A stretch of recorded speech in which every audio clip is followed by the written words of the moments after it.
The average British driver keeps a car for 9 years. 9 years of servicing, repairs, tyres, warranties, and the assumption that the brand on the badge will still be standing when something goes wrong at 70,000 miles on the M6 at 10 o'clock on a Thursday night. Right now, 13 brands being sold on UK forecourts are collapsing in real time. Their showrooms are spotless. Their financing offers are aggressive. Their warranties are written by lawyers, but their dealer networks are shrinking, their parts supply chains are under pressure, and some of their most common failure points were engineered before the car ever left the factory. If you're about to sign for one of these, or you already have, this video could save you thousands of pounds and years of frustration. Before we dive in, comment where you are watching from and click subscribe. Before we get into the brands, you need to understand why UK buyers are in a particularly exposed position right now. 4 reasons. First, the dealer network collapse. SMMT described 2025 as the toughest year in a generation for UK automotive. UK vehicle production fell 15.5% in 2025 to 764,715 units, the lowest in decades. Ford cut its UK dealer network from around 400 sites to between 210 and 230. Stellantis cut 138 dealer points from its UK network in a single restructure. When a manufacturer pulls back its footprint, your nearest authorised service centre can go from 20 minutes away to an hour and a half. That is not an inconvenience. That is a structural problem that defines your entire ownership experience. Second, parts and Brexit. Parts that are available the same day in Germany can be on a 2-week backorder in the UK now that they have to move through an additional customs layer. Mechanics with vehicles on hoist for 3 weeks waiting for a component that used to ship overnight are no longer unusual. Third, the warranty is not what it sounds like. A warranty printed in the brochure is a legal document designed by a team whose job was to minimise what gets paid out. The coverage window is not accidental, it is calibrated. Fourth, consumer protection is your problem. The Consumer Rights Act gives you rights on paper. Enforcing them against a manufacturer with the legal department is a different exercise entirely. This list is built on 4 things: long-term reliability data from which magazine owner surveys and what car magazine reliability scores, conducted on tens of thousands of real UK owners, not 90-day initial quality surveys that measure whether the Bluetooth pairs, but multi-year ownership data that measures whether the car is still running properly at 60,000 miles. Real-world repair data from independent UK mechanics and garages working on these vehicles after the warranty has expired. They see the truth. UK dealer network contraction data from SMMT, AM Online, and published restructuring announcements. When a brand closes dealer points in the UK, service access collapses for existing owners. Recall history and parts availability in the UK specifically, because a recall that gets resolved in 3 weeks in Germany can take 3 months in Aberdeen. No manufacturer paid for placement on this list. Number 13. Mitsubishi. Mitsubishi's UK lineup runs almost entirely on aging platforms. The brand now operates as part of the Renault-Nissan-Mitsubishi alliance, which has been financially troubled since 2018. In practical terms for UK buyers, this means platform investment is limited, the dealer network is thin, and the continuously variable transmissions, known as CVT, fitted across much of the range have a documented failure pattern between 80,000 and 120,000 miles. The resale data tells the story clearly. The market has already priced in what the long-term reliability record shows. Fiat entered the UK market with genuine character and built a real following. Then the reliability data arrived. Under Stellantis, The conglomerate formed from the merger of Fiat Chrysler and PSA Group in 2021, the 1.2-litre PureTech turbocharged petrol engine fitted across much of the Fiat range has been the subject of a recall affecting over 72,000 vehicles in the UK due to fuel pipe leakage and fire risk. That recall expanded in early 2026 to a further 40,000 vehicles across Stellantis brands. The Cat magazine automotive trade publication asked directly whether the trade was losing faith in Stellantis products. The answer from independent dealers was not reassuring. Fiat's UK dealer network has contracted significantly, with many sites now multi-brand Stellantis outlets, where Fiat shares a roof with Vauxhall, Peugeot and Jeep. When your brand does not have a dedicated dealer, it does not have dedicated service. Jeep sells a very specific fantasy in the UK. The fantasy is capability and adventure. The reality for most UK Jeep owners is a turbocharged engine shared with other Stellantis brands, a dealer network that has been restructured and consolidated, and the same 1.2-litre PureTech recall affecting tens of thousands of UK vehicles. The Grand Cherokee's ZF 9-speed gearbox has been the subject of consistent owner complaints and technical service bulletins. Dealers will reflash the software and the shuddering returns. The underlying hardware remains unchanged. When the powertrain warranty expires, you're on your own with a gearbox repair bill and a dealer network that is still finding its footing after Stellantis' restructure. Number 10. Alfa Romeo. Alfa Romeo's on this list, and I want to be honest that it is a genuinely painful entry because the Giulia and the Stelvio are two of the most visually compelling cars sold in the UK. The turbocharged inline-4 in both models carries the same carbon build-up risk we have discussed in previous videos. The dealer infrastructure in the UK is thin outside major cities. In the NFDA Dealer Attitude Survey, every single Stellantis franchise, including Alfa Romeo, was rated as poor value and fighting each other for the bottom of the ranking. That is the people selling these cars telling you something. The electrical system on the Giulia has generated multiple technical service bulletins. These are the automotive industry's way of acknowledging a problem exists without calling it a recall. They fix it for owners who ask loudly enough. Everyone else pays. Number 9. DS Automobiles.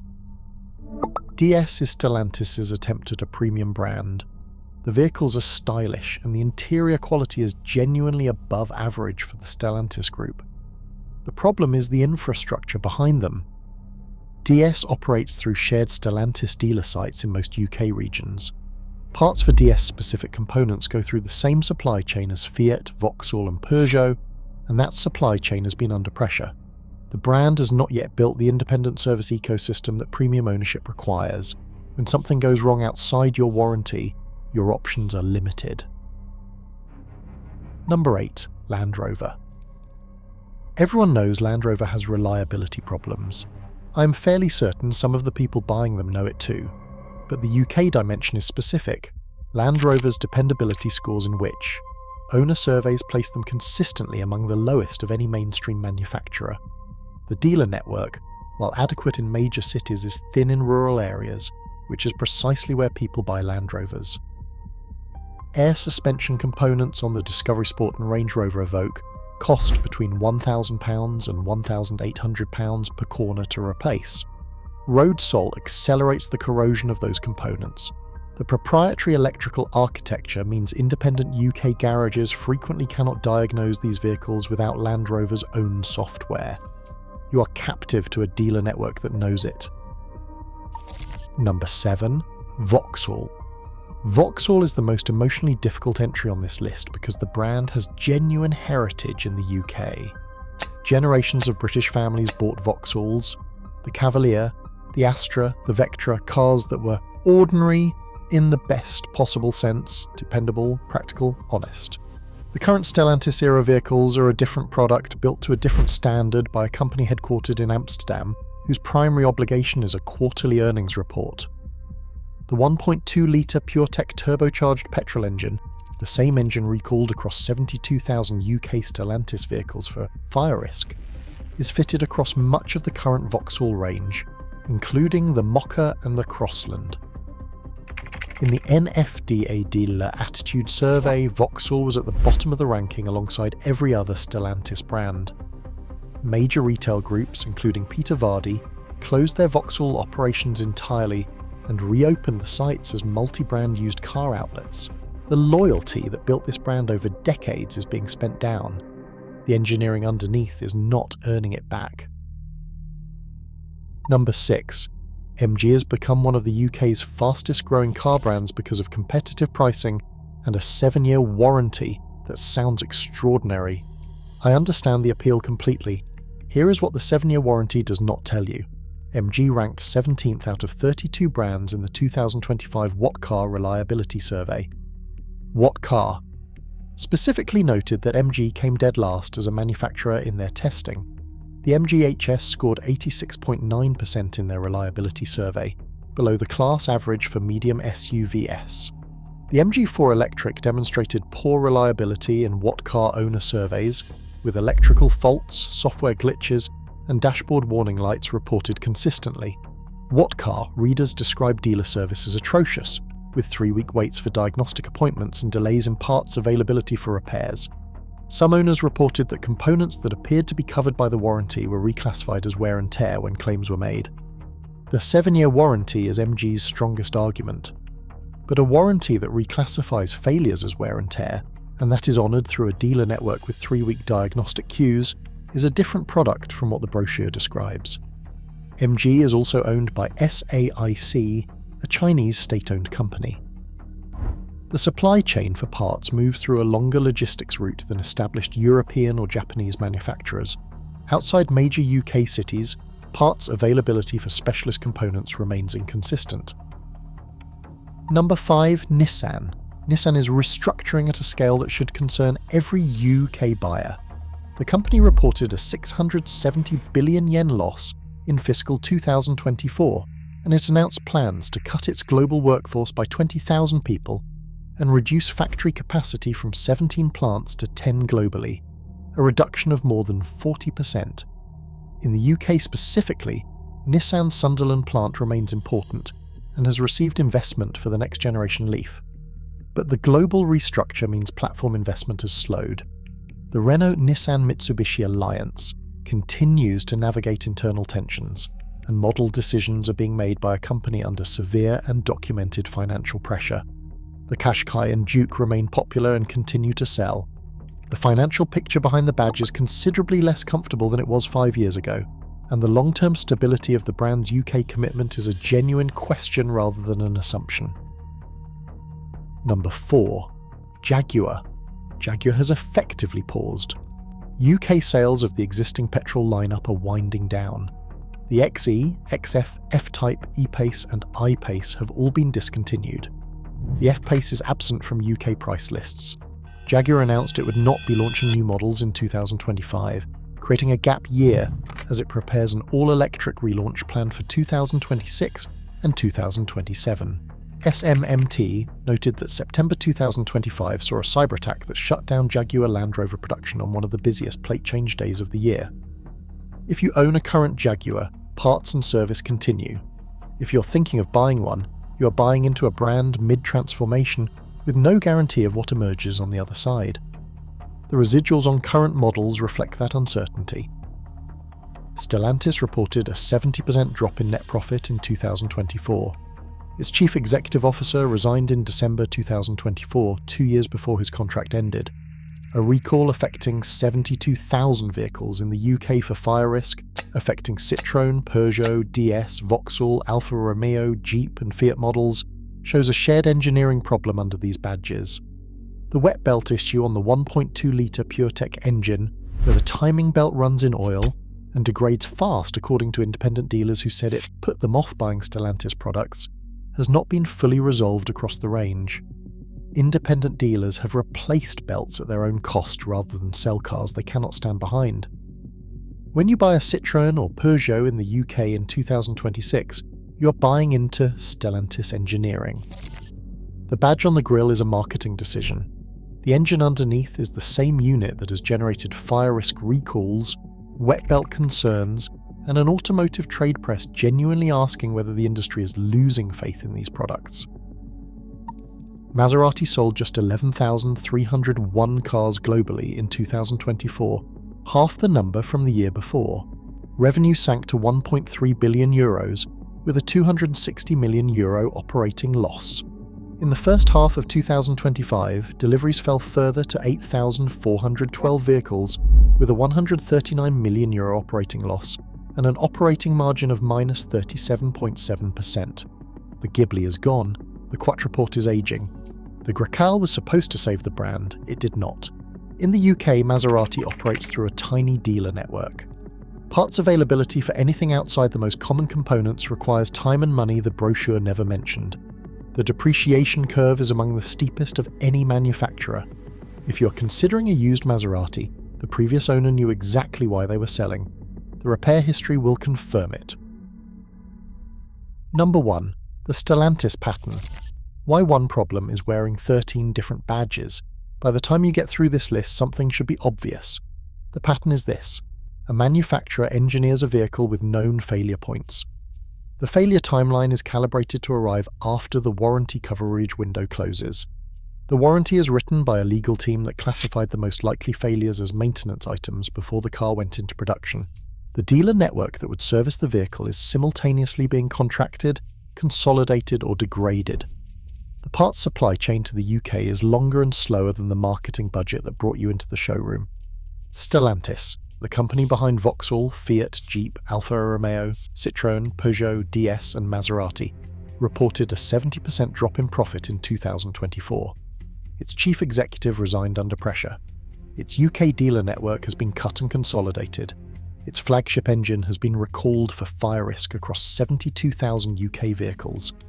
Every single Stellantis franchise ranked at the bottom of the NFDA Dealer Attitude Survey. And yet the showrooms remain spotless. The financing offers remain attractive.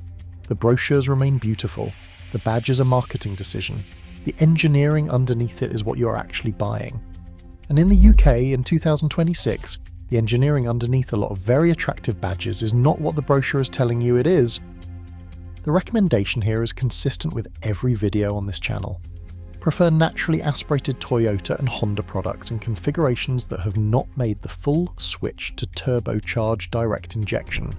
The Toyota RAV4 Hybrid, the Honda CR-V Hybrid, the Mazda CX-5 with its naturally aspirated Skyactiv engine. These are not exciting recommendations. They are the recommendations of a channel that has looked at the UK repair data, the WITCH reliability surveys, the RAC breakdown statistics, and the recall records, and followed the evidence.